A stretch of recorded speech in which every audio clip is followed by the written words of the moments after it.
They say the earth has a voice, not metaphorically, not in the thunderous poetry of weather or the sigh of wind through pine, but literally a voice forged in stone that hums and rings when touched. You and I, we're not just walking on bedrock or gravel. Beneath our feet may lie instruments of immense age and peculiar eloquence, waiting not to be unearthed, but struck. These are the lithophonic rocks, stones that sing, and not just any old clunk or clatter, mind you. Some emit tones pure enough to rival a bronze bell, others a chime as clear as wind chimes in still air. If you've never heard one, that's all right. Most people haven't, but once you do, you won't forget it. Hello there and welcome to the Sleepish Science. Whether you're here tonight or this afternoon, curled up with your headphones or just letting the day settle around you, I'm honored to have your company. If you feel like sharing, I'd love to know where you're listening from and what time it is for you right now. I once got a message from someone who listens from a lighthouse in Newfoundland. Either that or a very squeaky attic, hard to tell. So before you drift into dreamland, go ahead and like and subscribe. Your future sleepy self will thank you, or at least give you a thumbs up in your dreams. Now let me tell you a little secret. The rocks that sing, well, they don't look like much. They're usually dark, dull, and volcanic, often pockmarked, heavy, and cracked. A geologist might call them vesicular basalt or phonolite, words that sound more like dental procedures than musical phenomena. But under the right hands, or sometimes just the right boot, they ring. Imagine walking across a field of boulders and hearing them chime as you pass, like some enchanted xylophone the size of a hill. This isn't fantasy. There's a place in Pennsylvania where this exact thing happens. It's called Ringing Rocks Park, and the stones there don't just thud, they sing. Not because they're magical, but because they're full of secrets.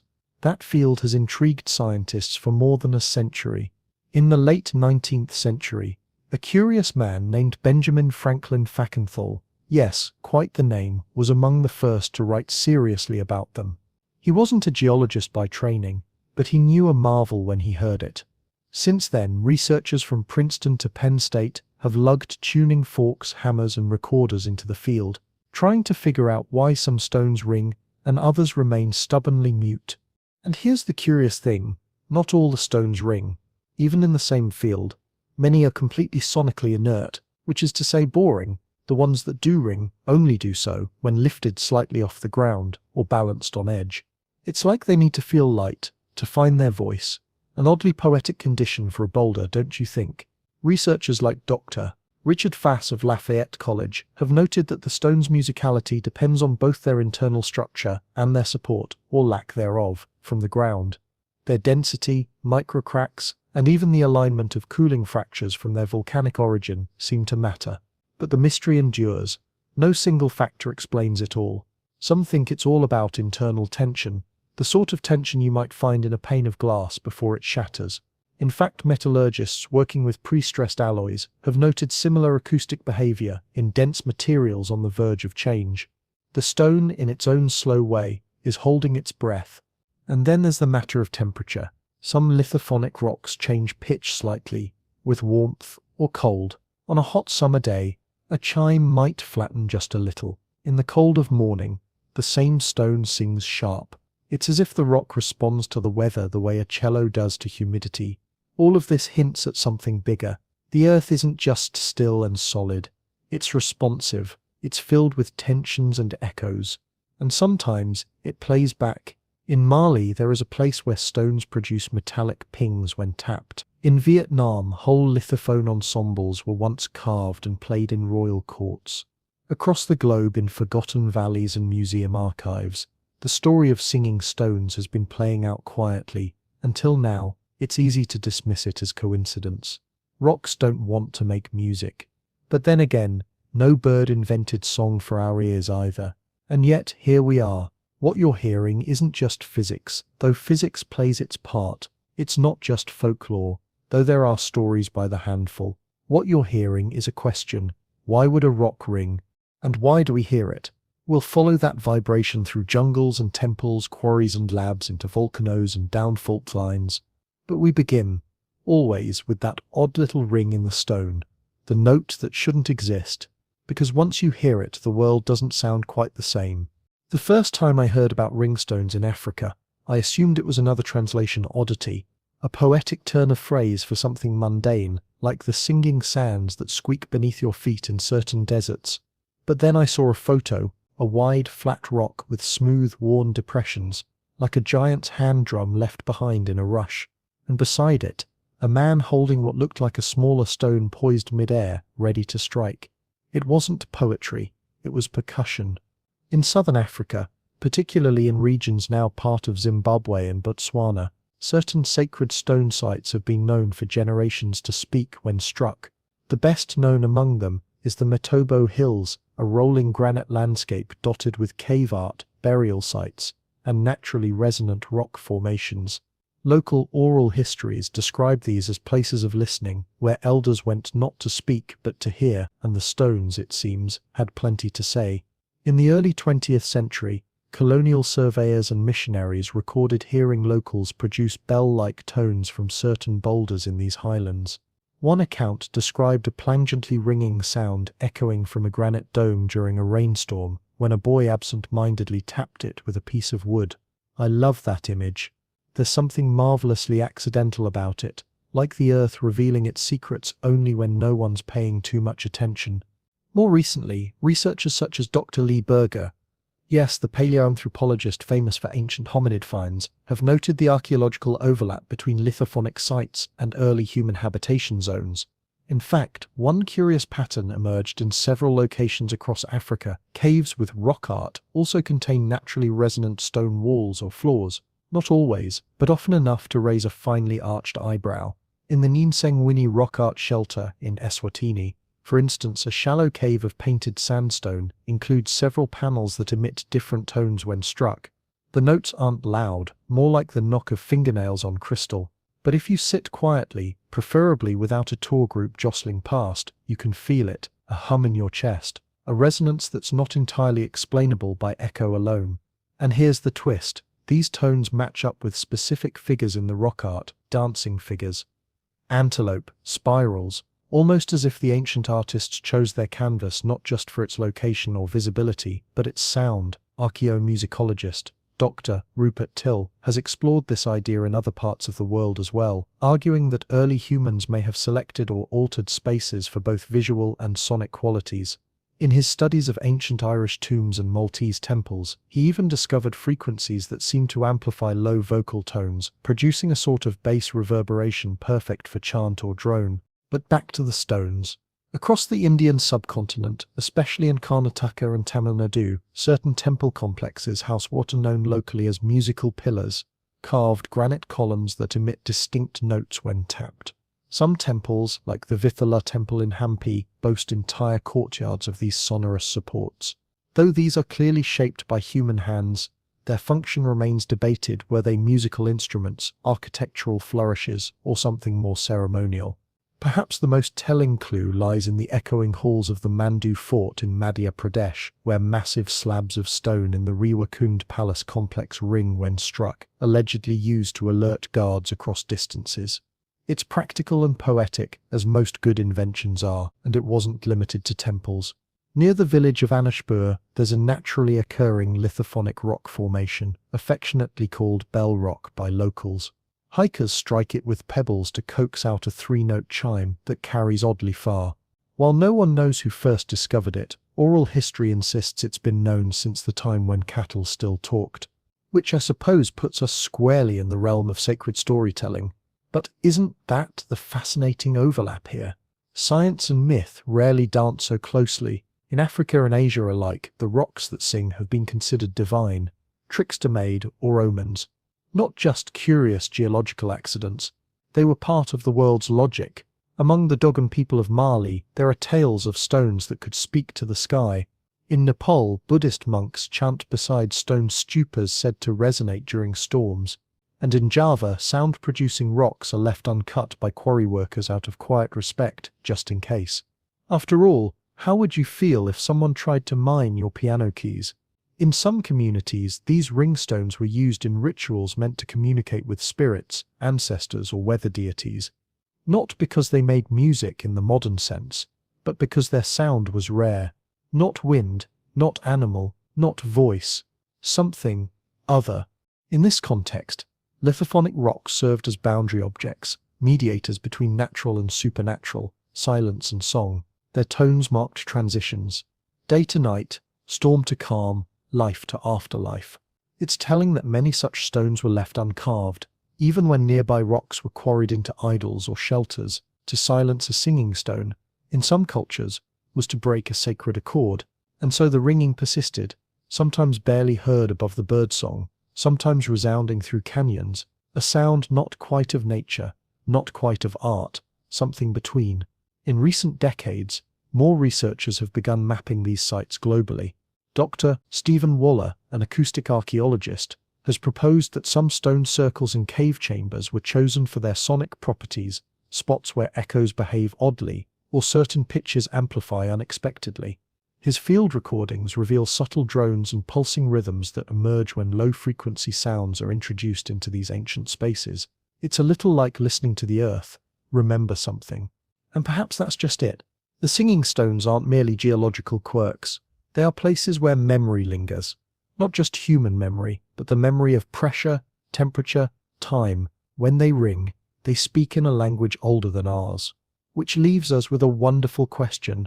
If people have known about these stones across continents and centuries, if they've painted near them, prayed with them, even built temples around them, why have we only recently started listening with intention? I suspect it's because we forgot that rocks could be more than obstacles. We paved them over, crushed them into gravel, named them obstacles, and yet they sing, still, somewhere. A very long time ago, someone hit a rock, and it rang, not just a dull thud, but a clear, sustained note. Now whether that person gasped or grinned or simply whacked it again out of surprise, we'll never know. But in that moment, perhaps the first musical performance on Earth was born, because from that point forward people didn't just listen to the world, they started playing it, across the globe. Long before there were violins or flutes or bronze bells, there were lithophones. The term itself means stone sound, and it covers a remarkable variety of instruments, all made from stone blocks carefully chosen or painstakingly carved to produce musical tones. And what they lack in portability, they more than make up for in persistence. A violin might crack from dryness, but a lithophone can survive empires. Let's start in what's now Vietnam, in the Central Highlands, where the oldest known musical stone instruments have been unearthed. In the early 21st century, a group of ethnomusicologists and archaeologists studying indigenous communities in the Etnak Luq province discovered a collection of shaped stone slabs that produced distinct tones when struck. Locals still used them in ceremonial settings, often suspended over pits or laid across tree branches to enhance resonance. These instruments, known as stone gongs, are believed to be more than 2 millennia old, though oral tradition claims they're far older. Crafted from dense volcanic rock, usually basalt, each slab is tuned by carefully flaking or grinding it until the pitch is just right, and they're not random. Many follow tonal systems that match traditional Southeast Asian musical scales. In other words, they were designed with intention. Nearby in China's Hunan province, another ancient lithophone called the Bianqing has appeared in archaeological contexts dating back thousands of years. These curved stone chimes, often shaped like the Greek letter ul, were hung in elaborate rows and played with wooden mallets during rituals and court ceremonies. Carved from a special type of greenstone known as nephrite. Yes, the same family as jade, these instruments weren't just sonorous, they were status symbols. One extraordinary find from the early 20th century included a set of 65 Bianqing stones, each inscribed with tuning marks. According to Dr. Xinyi Liu, a specialist in ancient musical systems, these stones reveal an astonishing consistency in pitch, suggesting that early Chinese acousticians had both a conceptual and mathematical grasp of harmony. That's no small thing, considering the tuning fork hadn't been invented yet, and stones are notoriously fussy about being shaped. But Asia wasn't alone.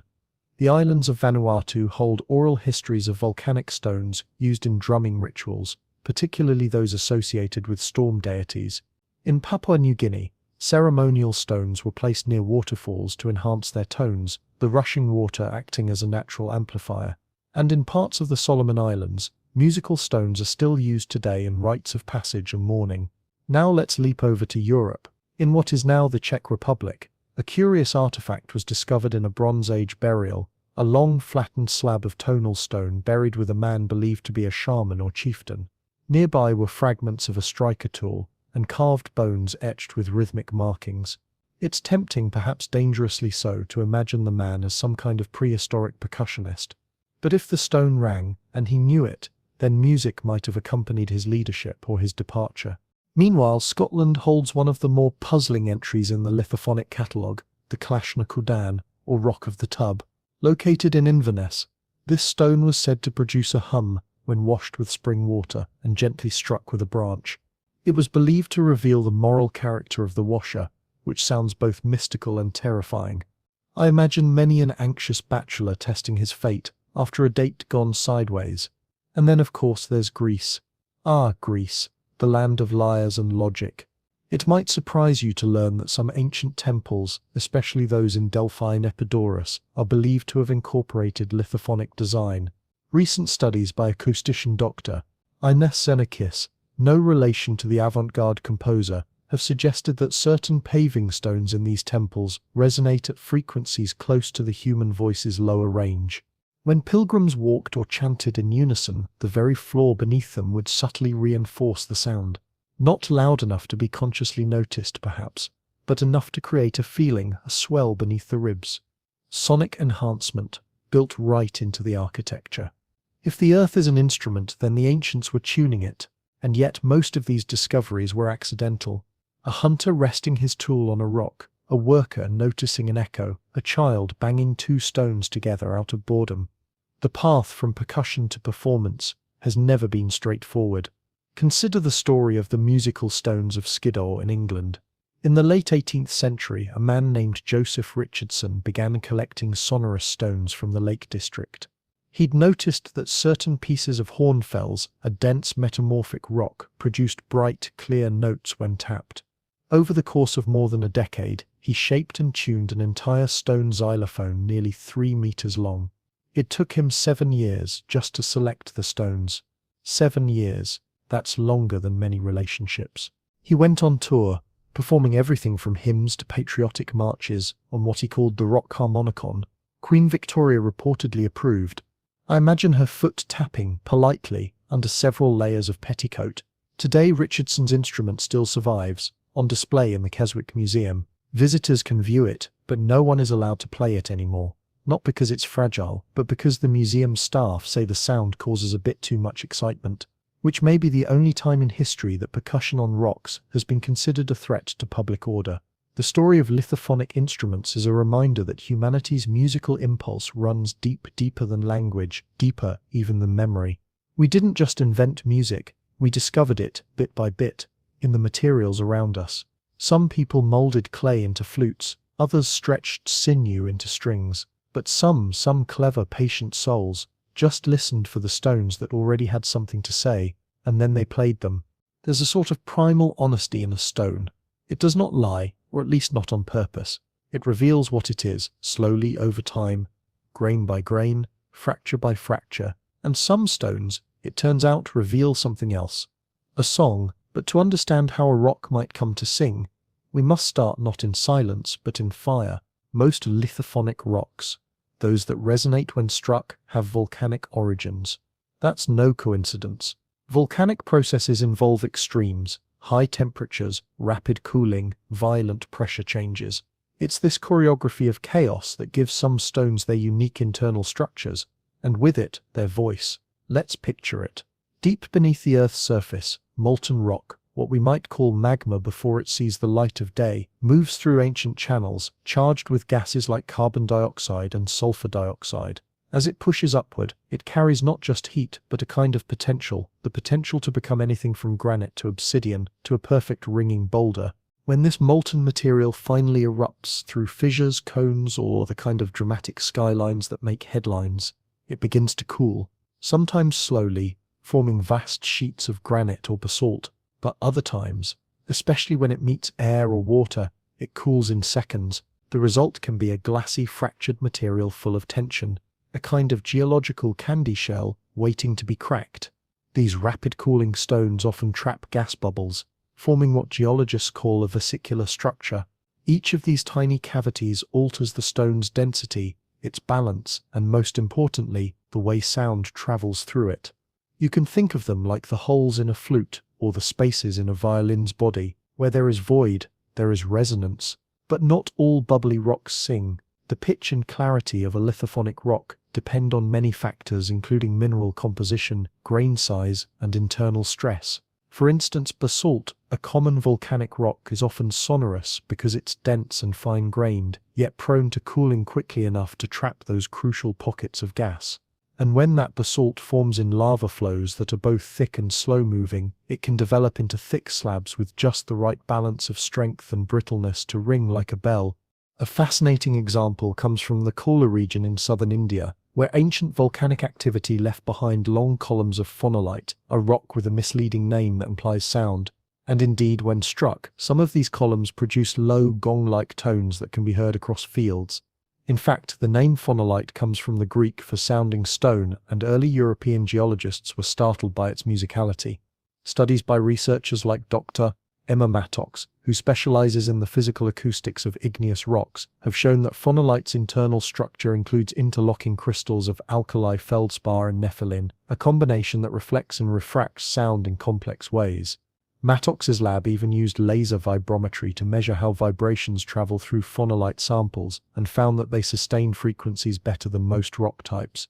If granite is the cello of the stone world, phonolite might be the singing bowl, but the surprise comes not just from the composition, but from what's inside. Many lithophonic rocks contain microscopic fractures, tiny internal stress lines formed during cooling. Think of them as invisible guitar strings under tension. When struck, these fractures can amplify certain harmonics, especially if they crisscross the stone in particular patterns. It's as if the stone is pre-tuned by its own trauma. Geologists at the University of Colorado conducted a study in the early 21st century using X-ray microtomography, an imaging method usually reserved for biology, to peer into the heart of ringing rocks. They discovered networks of fractures invisible to the naked eye, all branching in curved arcs from central cooling points. When models of these structures were subjected to virtual percussive force, they produced resonance patterns strikingly similar to the tones recorded in the field. In lay terms, the stone remembers how it cooled, and that memory can be heard. One particularly beautiful example lies in Namibia's Brandberg Massif, where certain granite boulders, weathered for tens of thousands of years, now ring like distant church bells when struck. The locals once believed these rocks housed spirits, and in a way they do, the ghost of volcanic violence, tempered by time. It's important to note that not all lithophonic stones are naturally occurring. In some cases, people altered them, chiseling, tuning, or reshaping to enhance their sound. But even then, the raw material had to cooperate. A rock either holds a tone, or it doesn't. You can't bully basalt into singing.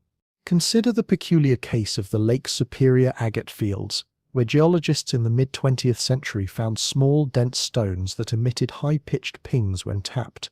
These agates formed from silica-rich lava that cooled slowly, allowing concentric layers to build around gas pockets.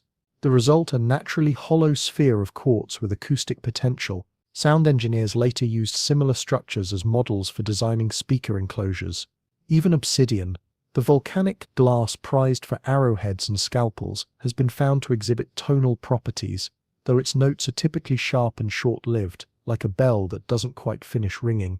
Researchers have noted that flakes of obsidian, when struck against one another, produce high-frequency chimes that can carry in desert air. Of course, volcanic origin alone doesn't make a stone sing. It's the marriage of density and defect, tension and void, and timing, always timing. The moment when lava cools, gas escapes, and crystal lattice locks into place is the geological equivalent of composing a symphony. And what of the stones that don't ring? They are the silent majority. Poor things, solid, sturdy, and acoustically unremarkable. But even they have their own kind of music. If you listen with the right tools, ground-penetrating radar, seismic sensors, the whisper of pressure changing beneath your boots. Still, there's no denying the romance of a stone you can play with a fingertip. In the end, perhaps it's not so strange. We've always responded to what vibrates. Our own bones carry sound better than the air around us. We are, in a way, instruments ourselves, full of hollows and tensions, chambers and strings. So when a volcanic stone sings, Maybe it's not performing for us. Maybe it's calling to something inside us that already understands. A park ranger once told me the trick is to use a hammer, but not too hard. It's not about force, she said. It's about finesse. And she tapped a boulder the size of a compact car with a lightweight mallet, coaxing from it, a sound like a bronze wind chime being politely rung by a ghost. We were standing in a clearing of scattered boulders, most the color of ash and pepper, each one with a name, though unofficial, naturally. The locals referred to them as the alto, the bell, the duds. Not all of them sang, but enough did to make the effort feel like finding hidden keys on a stony piano. Welcome to the experimental end of things. Across the United States, from Ringing Rocks Park in Pennsylvania to the far reaches of Death Valley in California, teams of researchers, hobbyists and curious percussionists have ventured out with hammers, contact microphones and tuning forks to test the aural properties of stones. It's part geology, part musicology, and part very earnest whacking. Let's take Ringing Rocks Park as our field lab. Nestled in Bucks County, this 7-acre boulder field is a marvel of resonance. The rocks here are diabase, an intrusive igneous rock, similar to basalt but formed deeper within the Earth's crust. They're heavy, dense, and notoriously difficult to fracture, which is ironic, considering that their ability to ring seems linked to countless tiny internal fractures formed during cooling.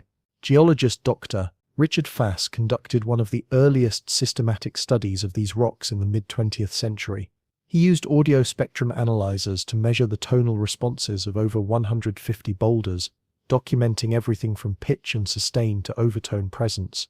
His team found that only about a third of the stones produced resonant tones, and of those, each had a preferred orientation, a position in which they produced maximum resonance. Lay them flat, and they were mute. Tilt them just so, and suddenly they sang. It's as though each rock had its own mood, and only when propped up with just the right posture would it feel inclined to speak. Interestingly, the ringing effect vanished when the rocks were removed from the field. Take a ringing stone home, and you'd find yourself in possession of a very ordinary boulder. The sound, it seems, relies not just on the stone itself, but on its interaction with the ground, its neighboring rocks, and even the ambient humidity. Some scientists speculate that the field acts as a coupled system, with vibrations echoing through the complex network of gaps between stones. In simpler terms, the field sings together alone. The stones are shy. Researchers at the University of Pennsylvania later used accelerometers, sensitive devices that detect minute movements to measure vibration decay in these rocks.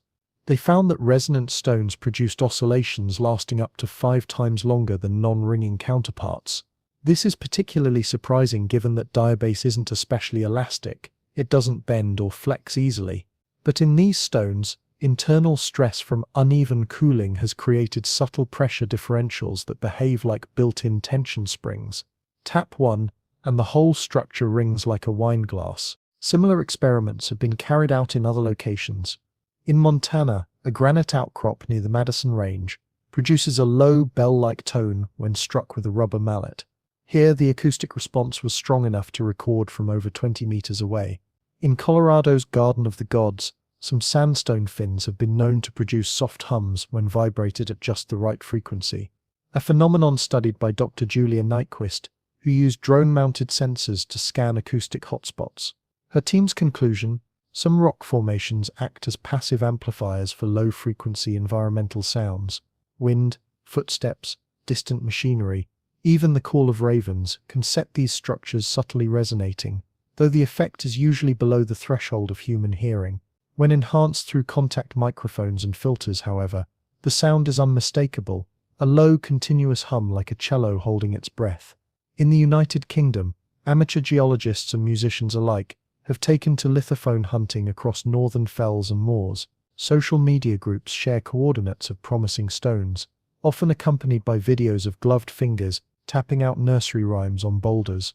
One particularly devoted enthusiast in Cumbria built a scale model of Stonehenge using only rocks that chimed in tune. He insists it was for science, though the neighbourhood petition might suggest otherwise. More formally, the British Geological Survey has partnered with acoustic engineers to catalogue the sonic properties of various rock types. Their findings suggest that lithophony may be more widespread than previously thought, not limited to volcanic rocks, but also possible in some sandstones, limestones, and even glacial erratics.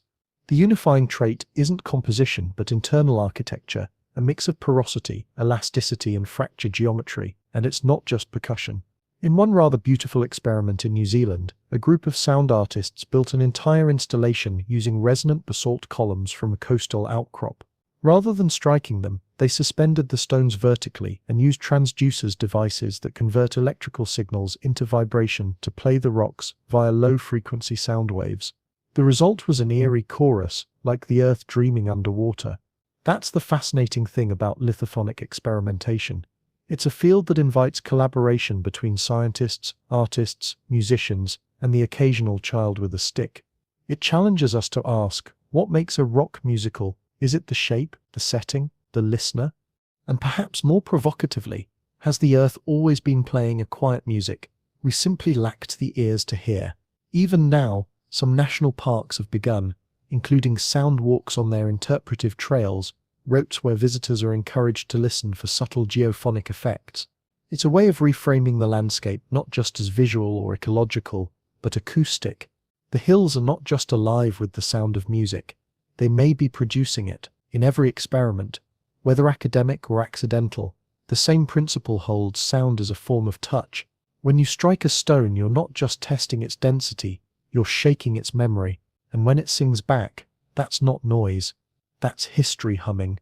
If you've ever shouted into a canyon just to hear your voice bounce back, you've already performed an acoustic experiment. Resonance, echo, reverberation. These are not tricks of sound, but the laws of its movement. And when we apply those laws to stone, something remarkable happens. The earth stops being a stage and becomes an instrument. Let's begin with the simplest concept.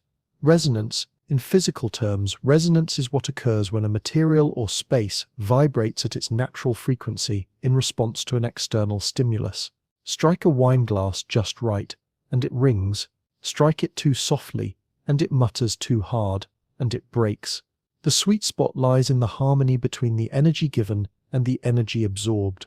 Rocks, surprisingly, work the same way. Each has its own internal frequency, the natural rhythm at which its particles like to shimmy when shaken.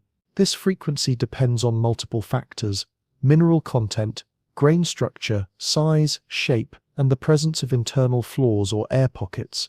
And when sound waves hit that frequency, the stone responds.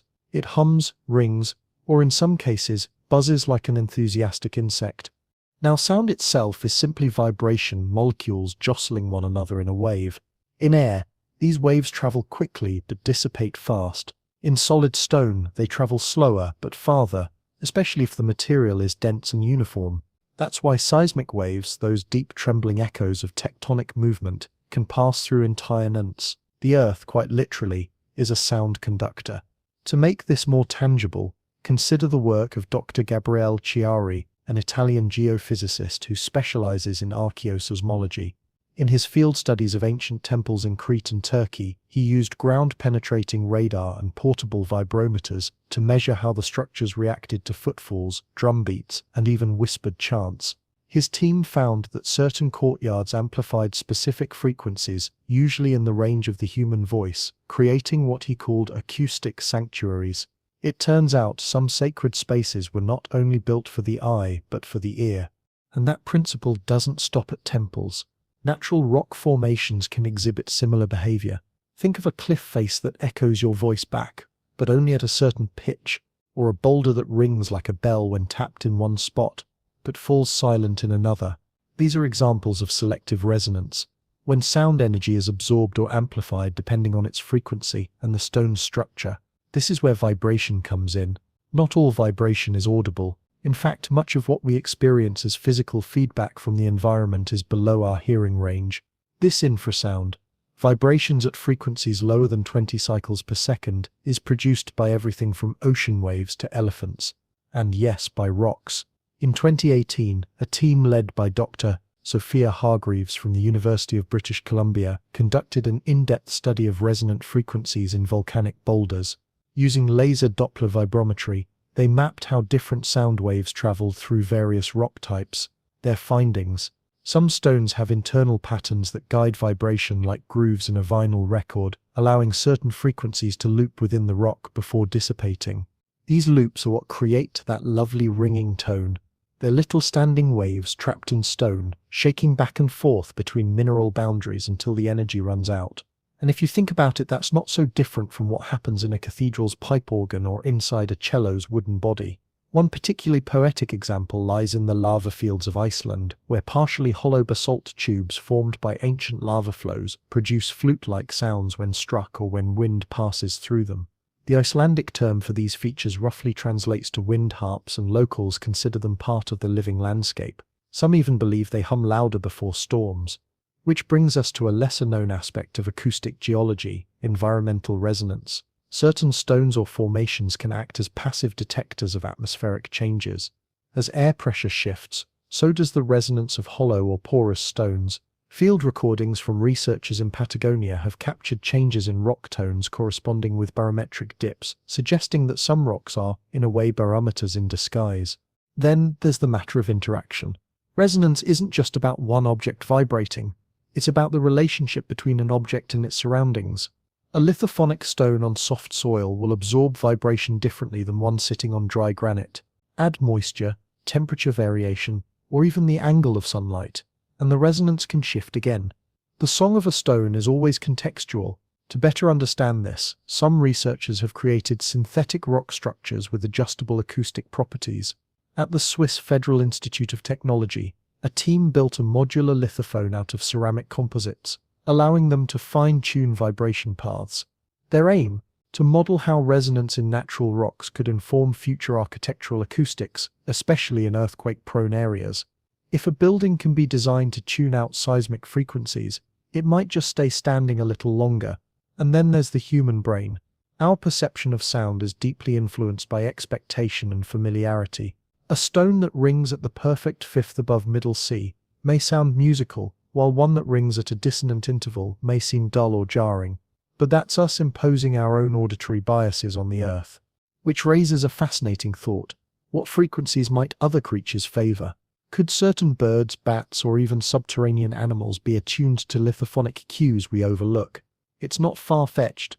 Studies have shown that elephants can detect distant rumbles through the soles of their feet, vibrations carried by the ground rather than the air. To them, the earth is not silent. It is always speaking. In the same way, a ringing stone is not just making noise. It is communicating, revealing something about its composition, its stress, its history, and perhaps even its future. So next time you find yourself near a stone that hums or pings, take a moment, tap it lightly. Listen to the vibration fade. Feel it in your fingertips. Because in that vanishing echo, you're touching something very old. And it, just briefly, is touching you back. If you ever find yourself wandering through an abandoned quarry at dusk, and I mean a proper one, full of hushed echoes and mineral ghosts, you might notice that sound behaves a little differently there. Your footsteps ricochet, your voice stretches, and even the birds seem hesitant to break the spell. The stone around you, once wrestled from the earth with saw and dynamite, now sits in quiet suspension, as if waiting for a sound to respond to. In these places, geology and geometry join forces to sculpt a kind of accidental auditorium, and within them, sound becomes not just an effect, but a presence. Quarries are, by nature, sliced open landscapes. They reveal the insides of mountains and valleys, unspooling time in vertical layers of sediment, lava, and compressed history. What's less obvious is how these excavated chambers, particularly those lined with certain rock types, become fertile ground for sonic curiosity. Let's start in Vermont, where granite quarries from the late 19th century have drawn musicians and acousticians alike. In Barre, a deep pit now filled with rainwater produces soft harmonic overtones when stones are skipped across its surface. The sound isn't loud, but it carries tiny chords suspended on ripples. Researchers from the Vermont College of Fine Arts once floated directional microphones above the quarry and discovered that certain ledges resonated faintly in sympathy with nearby highway vibrations. A similar phenomenon occurs in the disused quarries of Wales, where slate walls arranged in stair-step fashion bounce sound in unpredictable patterns. One field study led by Dr. Carys Ellington of Cardiff University mapped acoustic decay across several quarry basins, revealing that narrow corridors created what she called sonic traps, zones where a whisper might last several seconds, bouncing invisibly until it curled into silence. These aren't echoes precisely, but reverberations, sound bouncing not once but dozens of times, softening as it goes. That makes abandoned quarries ideal places to test the musical potential of stone.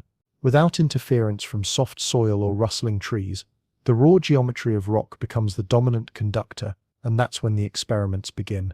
One particularly poetic example is the Lithophone Quarry project in Victoria, Australia.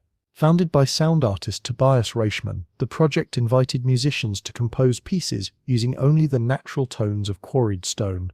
Participants were encouraged to bring no instruments, only mallets, microphones, and curiosity.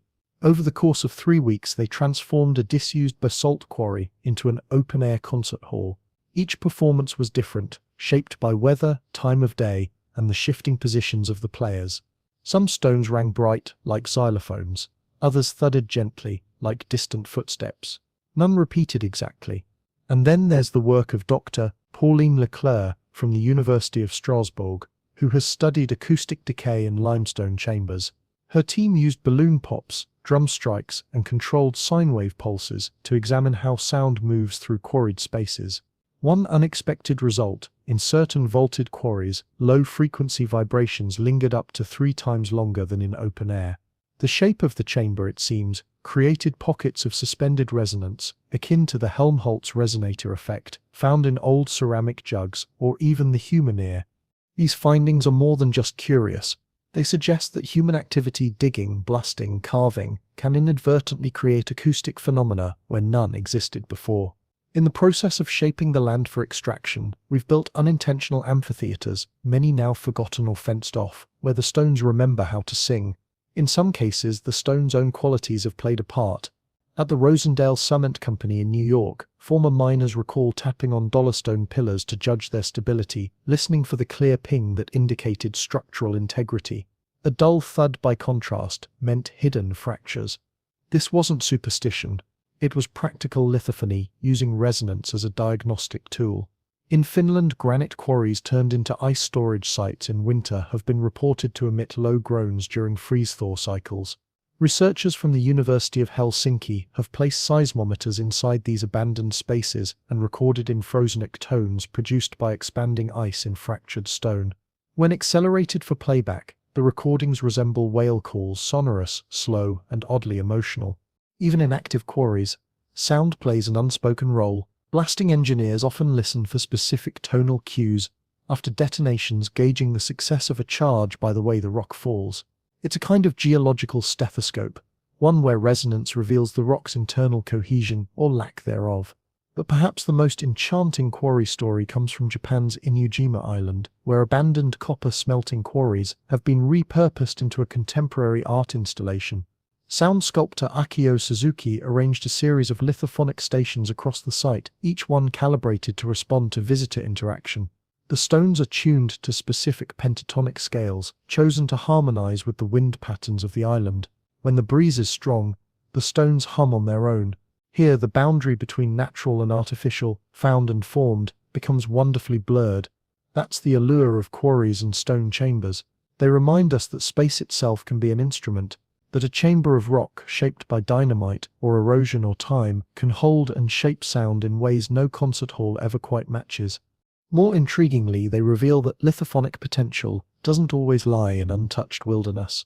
Sometimes it hides in the aftermath of extraction, in the scars and hollows of the Earth's surface, places once taken apart, now capable of song. As we begin to better understand the acoustic behavior of these spaces, a question rises quietly from the stone. What else might we be missing? What other rooms, carved or collapsed, are filled with quiet resonance? What other notes have gone unheard?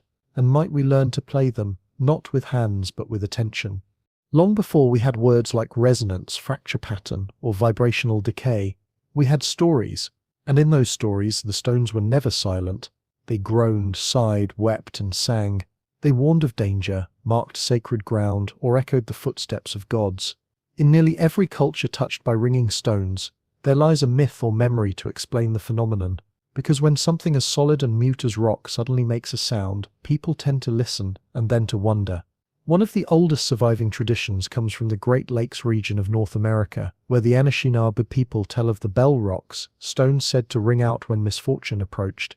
Elders speak of nights when certain boulders near the water would begin to hum softly, without being touched, foretelling the arrival of bad weather or conflict.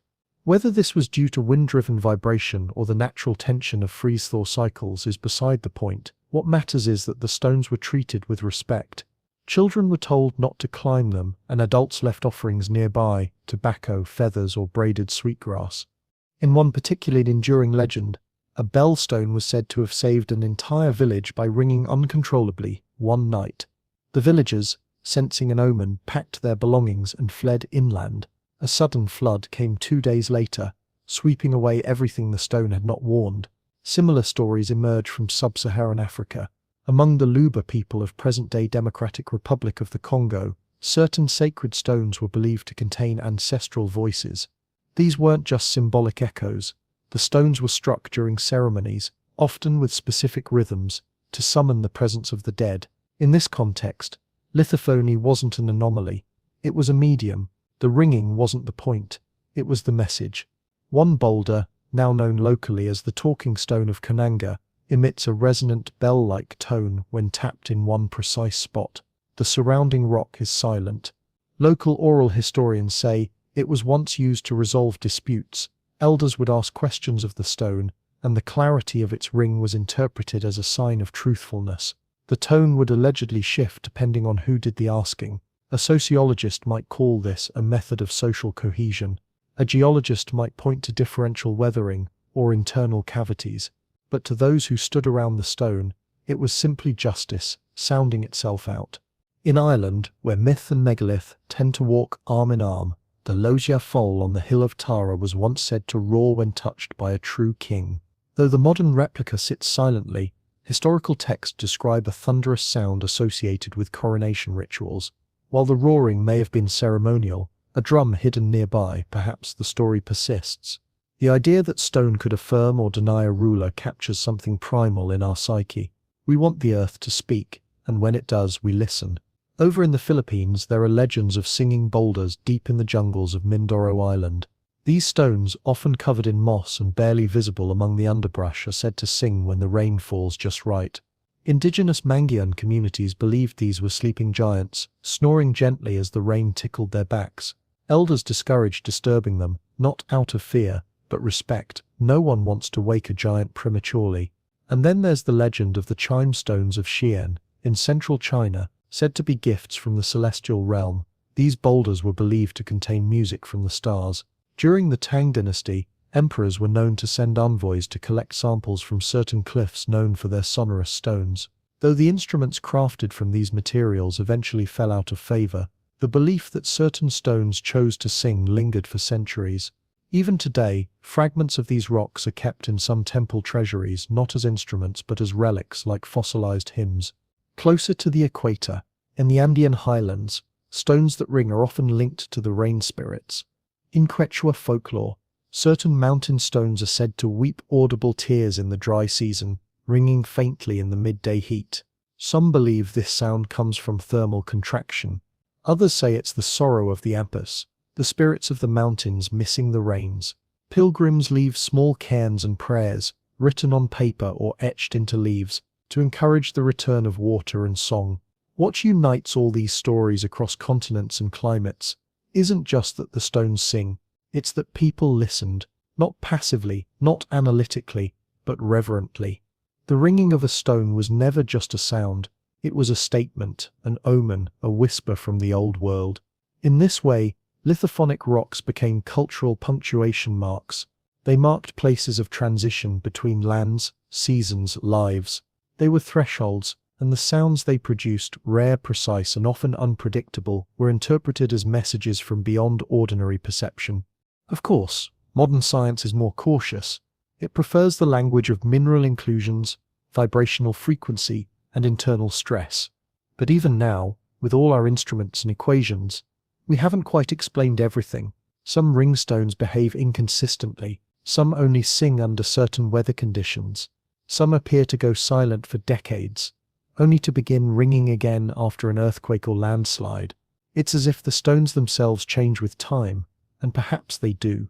After all, rocks aren't as immutable as we imagine. They expand, contract, fracture, heal. Their crystalline structures shift under pressure. If the sound they produce changes, it may be because they too are listening to wind, to weather, to us. So when someone in a distant village taps a stone and hears it sing, perhaps they aren't performing a test. Perhaps they're greeting an old friend, asking gently what the world has been saying while they were away. And if the rock answers, well, who are we to argue? One day, not so very long ago, in the grand scheme of rock and time, a human, small, barefoot, and possibly bored, picked up a stone and struck it against another.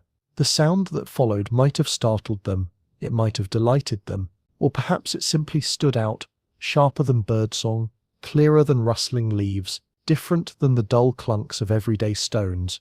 And in that instant, something changed, because whoever that person was, they hit the stone again. It's tempting to picture this proto-musician as an inventor, a tiny maestro drumming against a boulder with a grin. But more likely, they were just curious, a child experimenting, a herder watching the sky, a woman pounding grain who noticed the grinding stone hummed differently one afternoon. In other words, the discovery of ringing stones may not have been an aha moment at all, but a slow accumulation of pattern recognition, a recognition not born in labs or temples, but in ordinary lives, which raises a gentle pressing question: who exactly discovered the ring?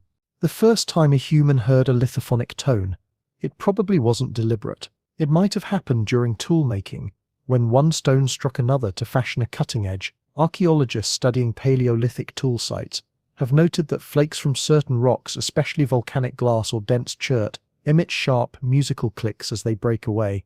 Over time, it's not impossible that early humans began to distinguish stones not only by their utility, but by their sound. Dr. Amara Nediai, an archaeologist working in the Rift Valley, has proposed that certain tool-making traditions may have carried a subconscious sonic preference, favoring stones that sounded right during shaping. Her comparative studies of tool fragments and hammerstones found that many selected rocks also exhibited resonant qualities when struck flat. It's a small leap from recognizing a pleasant tone to playing it twice. Some of the earliest known stone artifacts, more than 1 million years old, come from southern Africa and Indonesia. These include shaped hand axes, flint cores and pounding stones. While none are definitively musical, their sonic potential is difficult to ignore. In controlled studies, volunteers who struck similar stones in different orientations often preferred those that rang out clearly, even when blindfolded, which suggests that tone, even unconsciously, influenced choice. But perhaps it wasn't humans who made the first discovery. Among modern primates, especially chimpanzees and capuchin monkeys, stone banging is a common behavior. It serves a range of functions: threat display, social bonding, nest building. In the Thai forest of Côte d'Ivoire, researchers observed a young chimp repeatedly striking the same rock against a hollow tree root, an act that produced a distinctive rhythmic clack. There was no food involved, no immediate reward, just repetition. Was it play? Was it performance? We can't say, but it shows that our distant cousins are capable of finding pleasure, or at least persistence, in percussive sound. Dr. Marta Fernandez, a primatologist at the Max Planck Institute, has speculated that such behaviors may reflect early aesthetic curiosity. Not full-blown music, perhaps, but a rudimentary appreciation for repeated sound. And where primates bang wood and bark, it's not a stretch to imagine that ancient humans, equipped with more complex cognition, explored stone. Add to this the role of mimicry. The natural world is not silent, and some of the earliest lithophonic tones may have reminded early humans of other sounds: the calls of birds, the knocking of branches, or the crack of thunder. A stone that echoes these sounds becomes more than a rock. It becomes a tool for imitation, and therefore communication. That brings us to another candidate in our sonic detective story. The hunter. Imagine a hunter lying in wait, scanning the underbrush, when they hear a low tonal thud, perhaps the antlers of a deer knocking against a hollow log, or a predator stepping on a stone that rings instead of crunching. In such moments, sound becomes signal. And a hunter who understands these signals, who recognizes that a certain pitch means prey is near, would have an evolutionary advantage. Lithophony might not have begun as music at all, but as sonar for survival. In fact, in some indigenous traditions of North America and Central Asia, hunters describe using stone sounds to track animals. In the boreal forests of Canada, Cree elders speak of certain stones that chime in the wind, marking trails used by migrating herds. Some believe these stones resonate slightly under footfalls, aiding in stealthy tracking. Whether this is poetic imagery or practical knowledge or both, it speaks to a deep relationship between sound and place. So maybe the question isn't who discovered the ring, but who needed to. Enter the builder. Megalithic cultures in Europe, Asia, and the Americas constructed stone monuments that were not just visually imposing, but often acoustically responsive. The walls of Malta's Hypogeum, for instance, create specific sonic effects, amplifying low male voices in ways that can alter brain activity, according to tests by neuroacoustician Dr. Ian Cook. Was this built with intention, or was it discovered through use, trial and error, where one stone chamber sounded more profound than another? Builders may have noticed that certain slabs vibrated when the wind passed, or that tapping them produced echoes that carried farther, and so they shaped, lifted and placed accordingly, not always with theory, but always with memory. And then there is the player. By the time we arrive at lithophones in royal courts, carved with precision and arranged by scale, the idea of playing stone had fully matured. But its roots, those first tentative taps, likely came from many hands, many places, and for many reasons. Some were hunters, some were mothers, some were bored children under fig trees. None of them had names we know, none of them left sheet music, but they gave us something else. The realization that sound could live in stone. It's not a story of invention, it's a story of attention, of hearing something strange and choosing to listen again. There are moments in the natural world when the earth doesn't wait to be played. It plays itself. No hammers, no human touch, just stone and gravity, tension and release.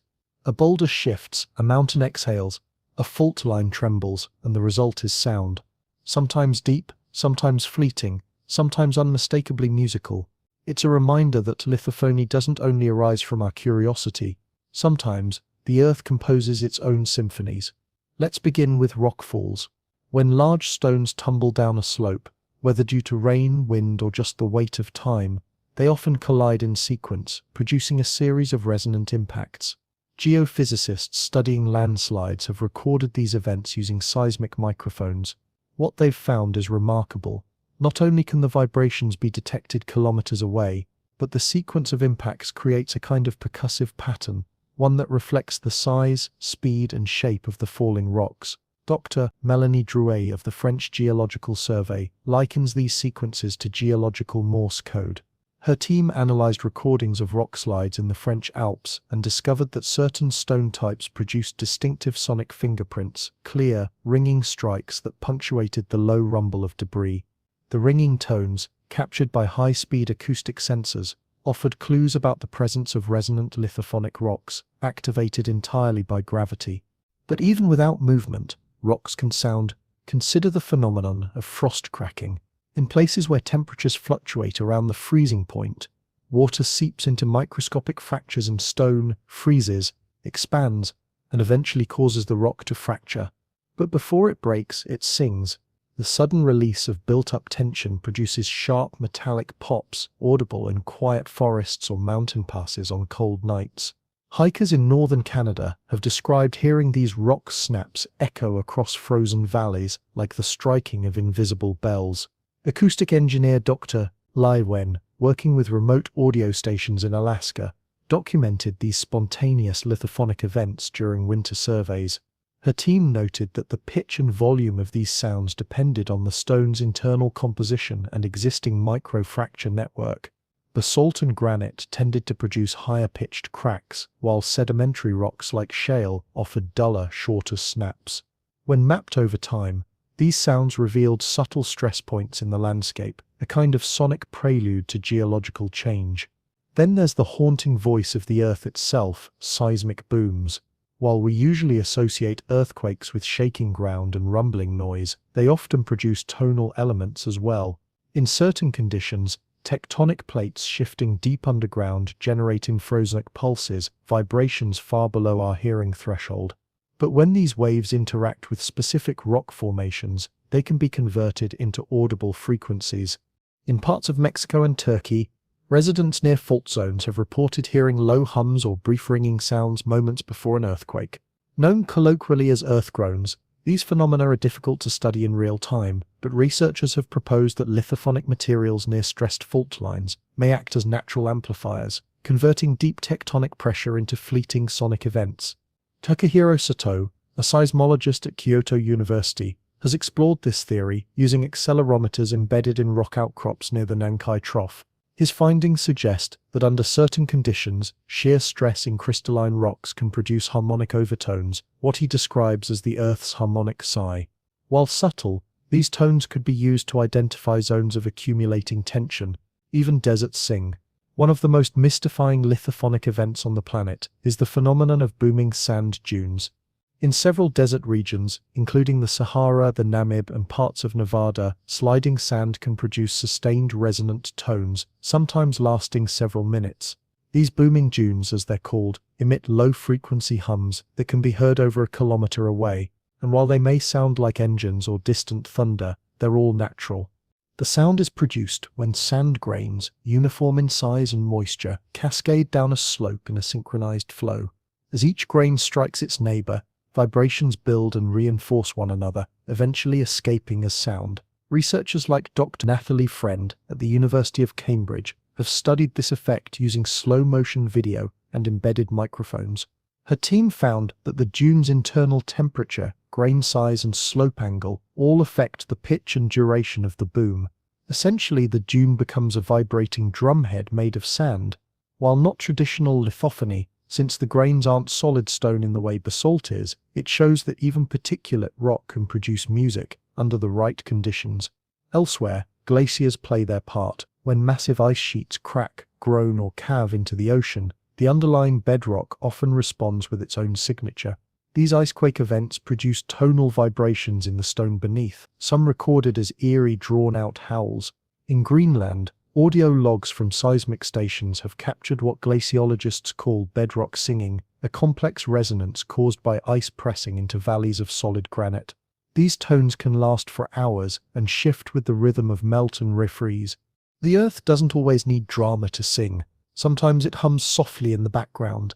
This brings us to ambient geophony, the persistent, often unnoticed music of the natural world. Wind through rock formations, rain on hollowed stone, the slow grind of a distant glacier. Each of these interactions produces subtle vibrations. When amplified or recorded with specialized equipment, they reveal a landscape in conversation with itself. Musician and naturalist Gordon Hempton has spent decades capturing such sounds, treating the Earth as a vast musical instrument. His recordings in Utah's Canyonlands, for instance, feature natural lithophonic effects, wind harmonics bouncing off sandstone arches, pebbles rolling across rock shelves, and the soft clicks of expanding shale. To listen is to hear the world thinking. What ties all these phenomena together is this: the Earth doesn't require us to find its music. It makes it whether we listen or not. Ringing stones, singing sands, cracking frost. They're part of a terrestrial score that has been playing since long before our ears evolved. But when we do listen, when we sit quietly in a quarry, a canyon, a snow-covered field, we become part of that music, even if only briefly. And maybe, just maybe, the stones are glad for the company. Not far beneath the calm surface of our daily landscapes lies a theatre of fractures. Fault lines, those narrow seams where Earth's plates press, slide, or twist, are places of both quiet pressure and sudden drama. They mark the edges of tectonic identity, and while most of us pass over them without a thought, geologists listen carefully, because when faults speak, they often do so through vibration. And as it turns out, some of the best listeners may be the stones themselves. Let's begin with an idea both simple and strange, that the Earth's fault zones are not silent. Even when tectonic plates aren't actively shifting, they're not truly still. They groan, stretch, slip a little, and these micro-movements, too faint to shake buildings or rattle nerves, often produce low-frequency acoustic energy. Think of it as geological murmuring. Dr. Minako Yamada, a geophysicist at Tokyo Institute of Technology, has spent her career studying these subsonic tremors. Her team has deployed arrays of highly sensitive acoustic sensors in fault-prone regions, including the Fossa Magna in central Japan. Over months, they recorded continuous, almost imperceptible seismic vibrations. what researchers call seismic noise. But within that noise, they found patterns, and more importantly, they found pitch. Some sections of rock emitted consistent frequencies, humming faintly like the lowest note of a cello. These hums weren't constant, but they returned reliably during periods of tectonic strain. Yamada's team proposed that these frequencies corresponded with rock types under pressure: tightly packed granodiorite, heavily fractured schist, or pre-stressed basalt. In other words, certain rocks near fault zones sing softly when stressed. But what does this mean, and why would it matter? Enter the concept of sonic fault mapping, a method that seeks to understand the internal condition of fault lines using acoustic properties. Just as a doctor taps your chest to hear your lungs, geologists now tap the crust to hear its tension.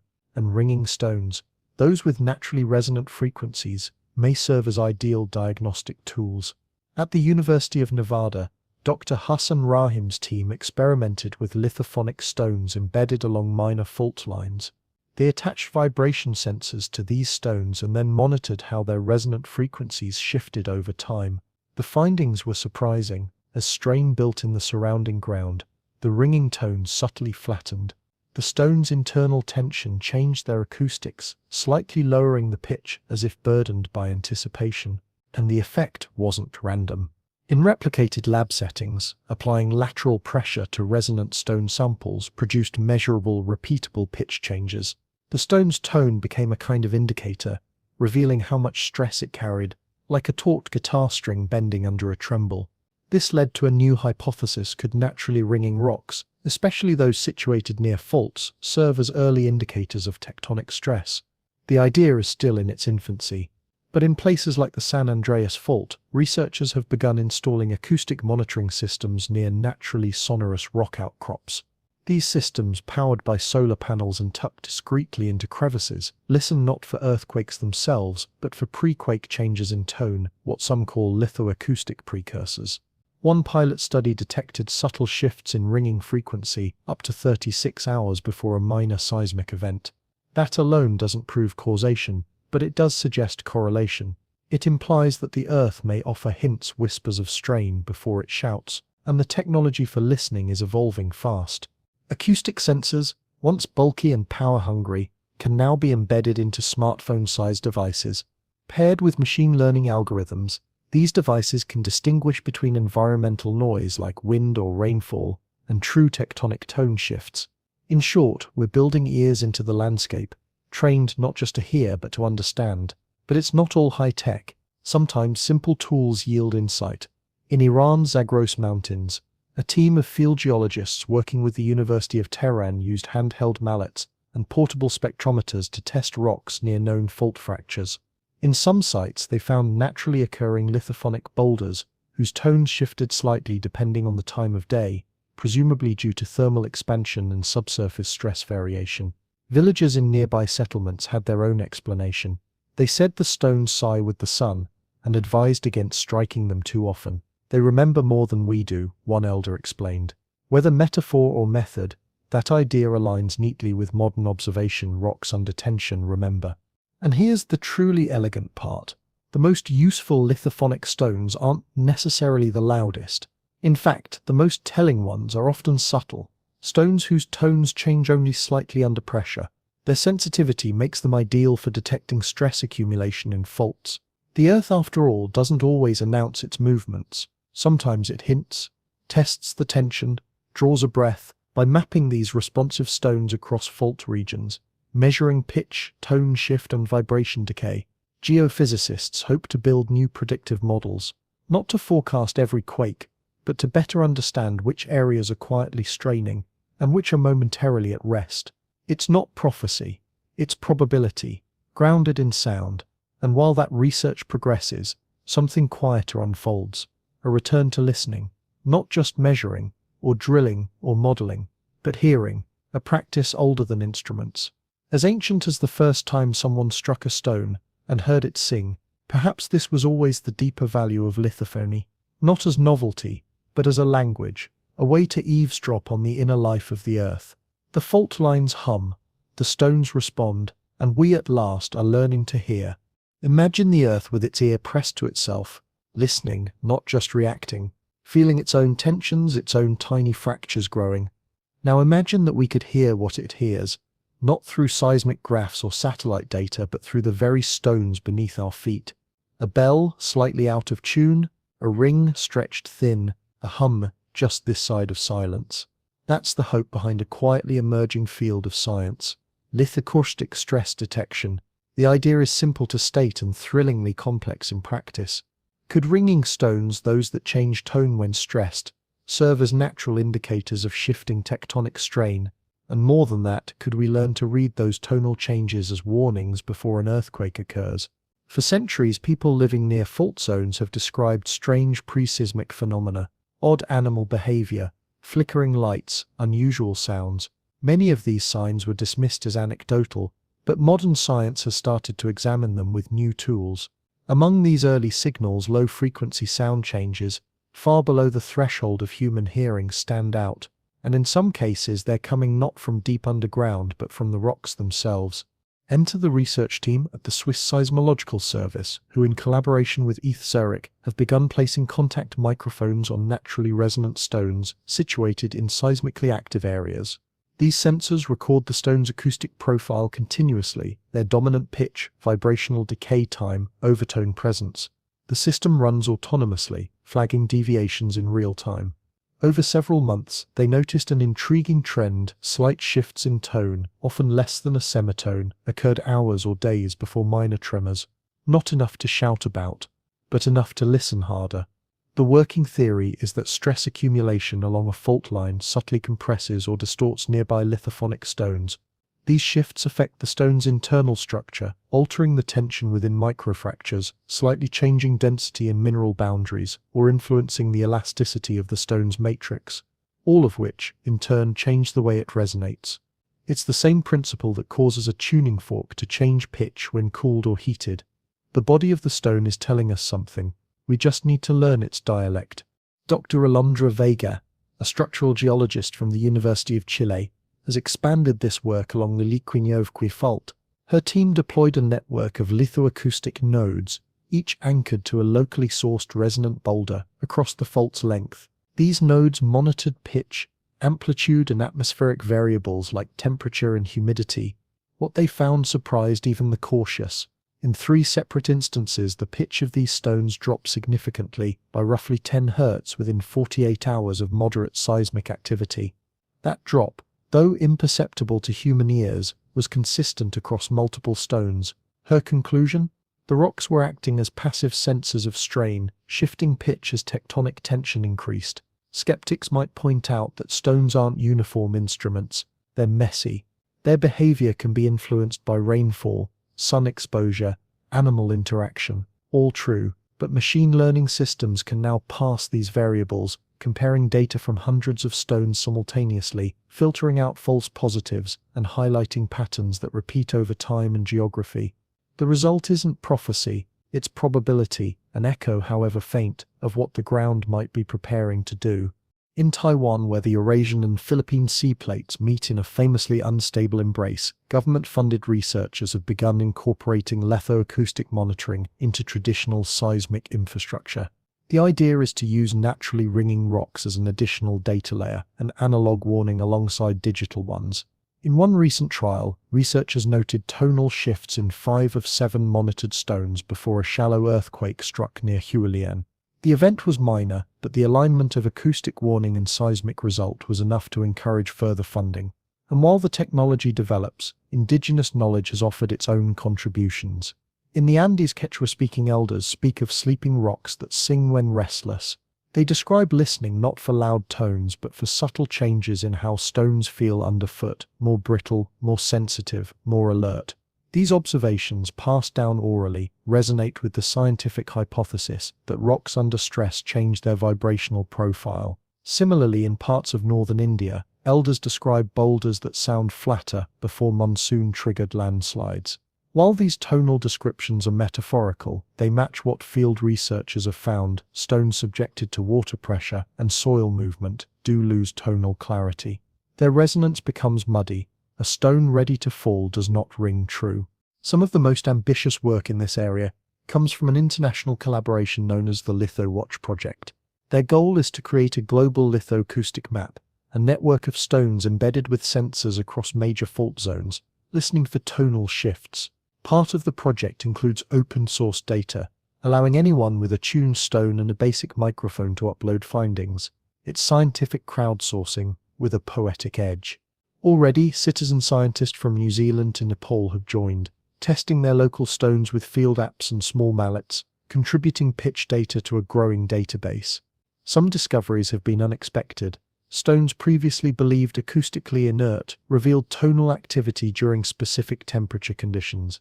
Others have confirmed ancient local lore, giving scientific backing to traditions long considered folklore. Yet the work is delicate. Ethical too.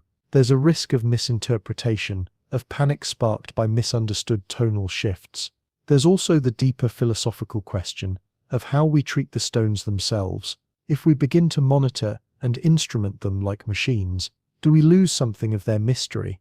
Or can we remain reverent, even while we listen? After all, not every song is meant to be a warning. Some are just expressions, and a ringing rock like a sigh or a hum might sometimes mean nothing more than "I'm here." Still, as tectonic activity increases in many regions, the idea of listening more carefully, more attentively to the earth has gained urgency, not just for safety, but for reconnection. Because what if the signs have always been there, not as headlines or alarms, but as whispers in stone, warnings written not in flame or flood, but in shifting tone, low, patient, persistent? And what if the Earth's oldest instruments are also its most honest? If you've ever walked into a cave and heard your own footsteps multiply, echoed and layered until they seemed to chase you down the passage, you've felt it, the way stone reshapes sound. What begins as a single click of a heel becomes a conversation with geology.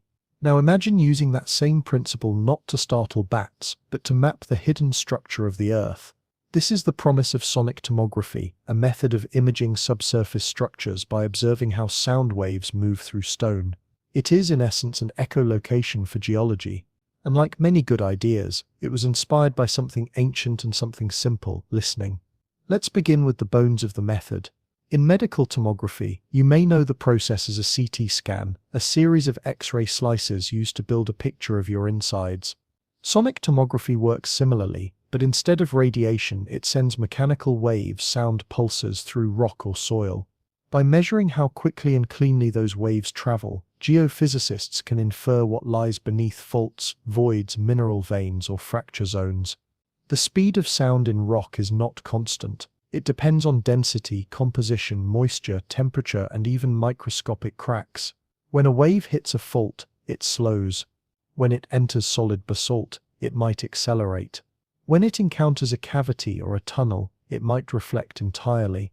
Each change offers a clue, and by gathering enough of these clues from enough angles, scientists can stitch together a three-dimensional acoustic portrait of the Earth's crust.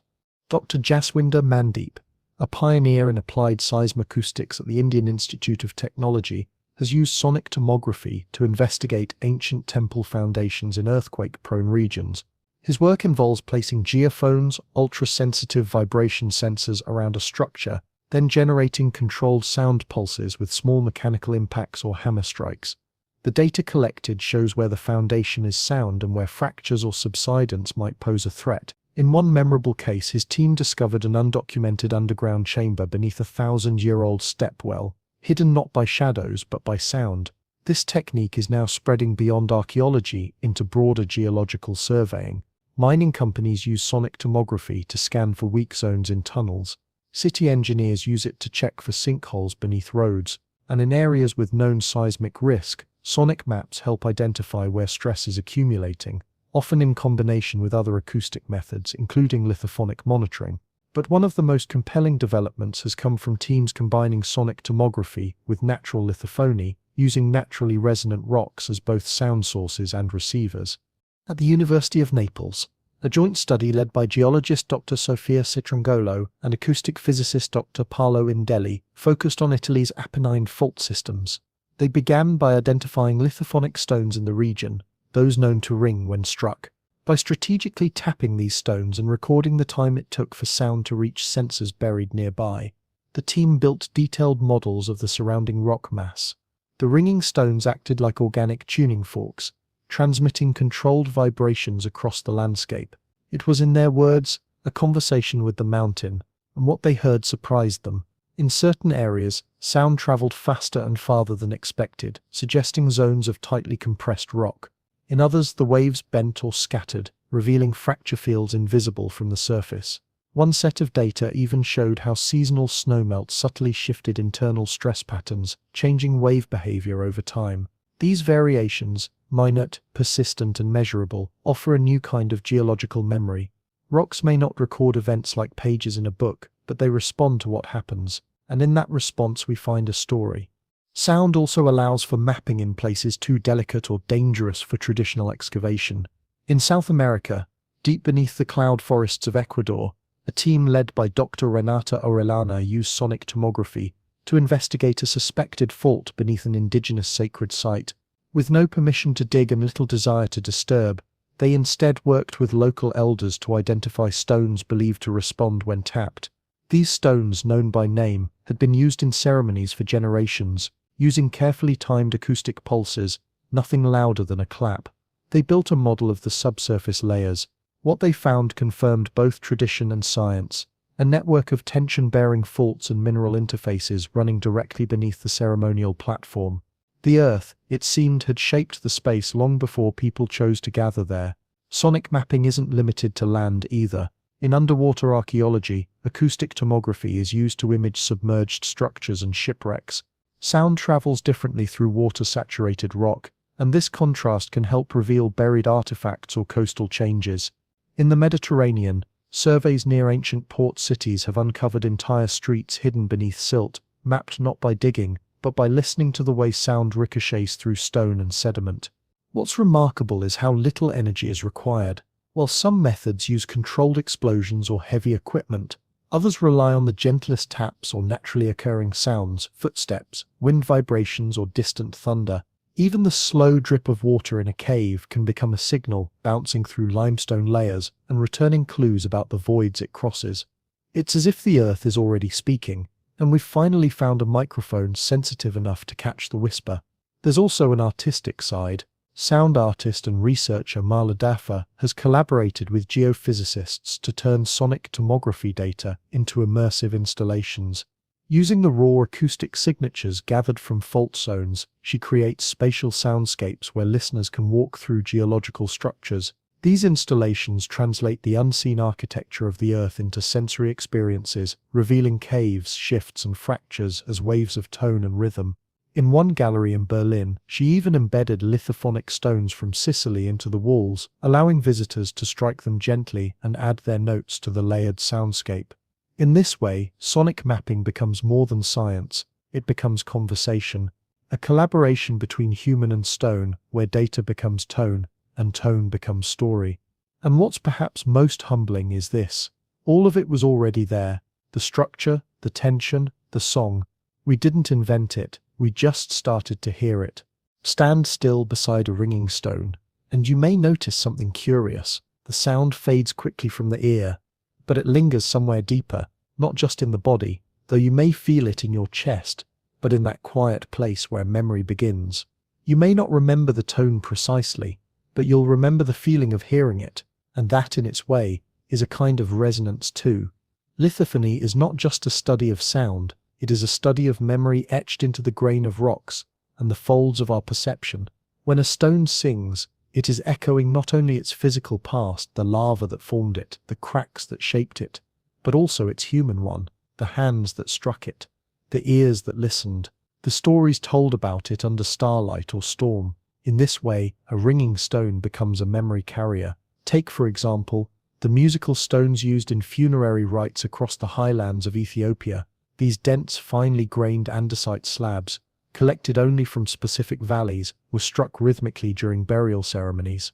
The tones produced were not melodic in the modern sense, but tonal markers, low, deliberate pulses repeated in patterns that differed, depending on the age and social role of the deceased. For the communities that used them, these stones did not just make sound, they marked time, they held memory. Archaeologist Tetidia Lemo, who has worked extensively in the Semien Mountains, describes these stones as memory instruments. He believes they were selected and tuned not merely for their sound, but for the emotional effect their tones produced. One elder told him, "The dead can't take the story, so we give it to the stone." Centuries later, some of those stones still ring. Elsewhere, in the Philippines' Batanes Islands, fisherfolk once used flat basalt plates near the shore to signal different things: the arrival of a boat, the beginning of a storm, the safe return of a diving party. Each tone had its meaning, and the practice was passed through generations. Today the practice is fading, replaced by radios and digital pings, but the stones remain. Some are kept near homes, protected from weather. When struck, they still remember their language. This intersection of lithophony and memory has fascinated cognitive scientists as well. In recent years, researchers like Dr. Haruko Tanaka at Kyoto University have studied how environmental sound contributes to long-term memory formation. Her team found that unique non-verbal auditory experiences, such as the tone of a stone struck by hand, created stronger emotional recall than standard verbal cues. Participants who heard a lithophonic tone weeks earlier were more likely to remember the setting, the feeling, and the context, even if they couldn't reproduce the sound itself. It suggests that sound rooted in material interaction, especially when rare or unusual, becomes a kind of mnemonic soil. Something in us recognizes the permanence of the stone and the impermanence of the tone, and in that contrast, meaning blooms. Consider the limestone chambers of southern France, where Paleolithic cave paintings still whisper in ochre and charcoal. Some of these chambers have lithophonic properties. Their walls ring when struck. In places like the Grotte de Nio and the Grotte de Ruffignac, archaeologists have noted that many of the most detailed paintings are located in acoustically resonant zones. Michel Aubry, a music archaeologist, has led experiments where tonal mapping was overlaid on cave art, revealing that the locations of bison and horses corresponded closely with areas of maximal resonance. It's as if the early artists painted not only with light, but with sound. And perhaps they did. Perhaps memory was meant to be invoked not only by image but by vibration, the low chime of a struck wall, echoing down stone corridors, reminding the next group to pass through that someone had been there, had seen, had marked. Even outside ritual contexts, people seem to return to ringing stones as memory anchors. In Wales, a practice once existed, where young lovers carved initials into bellstones, boulders that emitted a clear tone when struck. The carving was often done first, the striking afterward. The idea was that the sound sealed the mark, like a signature turned into music. Some of these stones now lie forgotten in sheep pastures, their carvings weathered, but the sound remains. Locals say you can still hear a ring if the wind's right and the heart is true, which is as close to a folk equation as I've ever heard. Lithophonic stones also play a role in communal remembrance. In the Japanese village of Aniyoshi, which sits near the path of tsunami waves, a carved lithophonic marker stands inland with a chilling warning. Do not build below this point. Striking the stone produces a soft chime. The elders believe the sound helps visitors remember the sea's hunger. The stone, they say, sings what the land cannot forget. Sound travels through stone differently than through air. It is slower, denser, more deliberate, and perhaps so is the memory it carries. A bell can be silenced. A voice can fade, but a stone, especially one that sings, can endure. Its song might be rare, its performance brief, but its message once heard is strangely hard to forget. There is something moving about that. We live in a world where memory is increasingly digitized, stored in clouds, encoded in ones and zeros, retrievable with a click. But there's a quiet rebellion in a stone that remembers through resonance. No screen, no signal, just the presence of material and the gesture of touch. Tap it, and it sings. Walk away, and it waits. In that patience there is a kind of wisdom, because memory, like sound, does not have to be constant to be powerful. It just needs to return when we need it most, and sometimes all it takes is the strike of a stone. I remember the first time I truly listened to a ringing rock. Not just heard it, but gave it the kind of full attention usually reserved for a live shallow or a friend mid-sentence. It was in a field of scattered boulders in Pennsylvania, their edges softened by centuries of weather and lichen, their weight settled into the earth like sleeping beasts. A park ranger offered me a small hammer, smiled, and said, "Pick one." I tapped a stone the size of a suitcase, and it sang. It wasn't loud, but the sound was clear, crystalline, oddly patient. A single note, neither joyous nor mournful, suspended for a breath longer than expected. Around it, other rocks waited, each with its own frequency, its own timbre, its own secret chorus. Since then, I've been listening. And the more I listen, the more I hear the earth not just as an object or a platform, but as an instrument, tuned by time, shaped by pressure, and capable of a kind of music that predates everything we call culture. The stones that ring are not anomalies, they are reminders. Of what? That depends on the listener. To some, they remind us of a deep past, the volcanic furnaces that formed their dense bodies, the glacial paths that cracked them, the slow erosions that hollowed them just enough to chime. To others, they whisper of people long gone, hunters who used their tones to navigate, elders who taught children which rocks to avoid, artisans who carved instruments from slabs of mountain, thinkers who built temples that doubled as tuning chambers. And to others still, the ringing rocks are a message not of history but of present tense, because the earth is still vibrating. The faults are still straining, the valleys are still echoing with infrasonic murmurs we've only just learned to detect. Through the hum of tectonic plates, the chime of frost-split stones, and the pulsing of sand dunes, the planet is never truly quiet.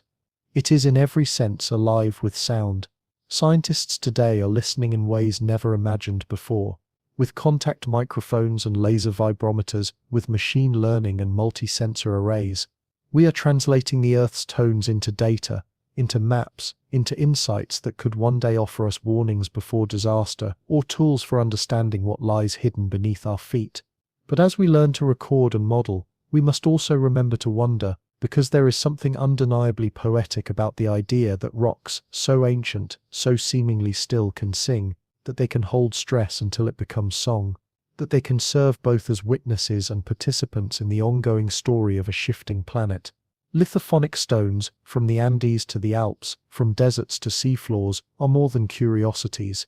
They are expressions. Not all of them will ring, some have gone quiet. Some were never struck just right, and some perhaps are waiting for exactly the right hand or the right moment, or the right pressure from the sky above and the crust below to release the tone they've held for millennia. Maybe that's part of the beauty, the unpredictability. Not every stone will answer, but the ones that do leave an impression far deeper than sound. And let us not forget the cultural echoes.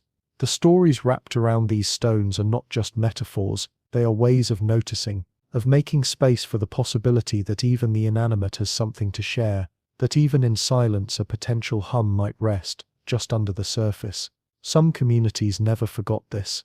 In rituals, in games, in music passed down by ear rather than ink, people kept playing the earth. They struck the stones not just for sound, but for communion, for contact. And now, after so much noise in the digital age, we may be finding our way back to that quieter connection. Perhaps the real marvel of ringing rocks is not that they sing when struck, but that they cause us to pause, to become still enough to listen, to tap gently, to kneel beside a stone and wait for a sound. That pause, that waiting, is itself an act of respect. And in that moment, science and story converge. We may never catalogue every singing stone. We may never fully understand why only some resonate, or why some fall silent after centuries. But perhaps the point is not to explain everything. Perhaps the point is to stay curious, to walk the world with ears a little more open. And the next time you pass a boulder on a quiet trail or in a meadow or beside a river, you might reach out with a knuckle or a walking stick and give it the gentlest tap, not out of expectation, but out of invitation. And maybe, just maybe, the earth will answer. If you enjoyed this little journey into the secret life of rocks that ring, please consider leaving a like, subscribing, or leaving a comment. Sleep well, fellow traveler.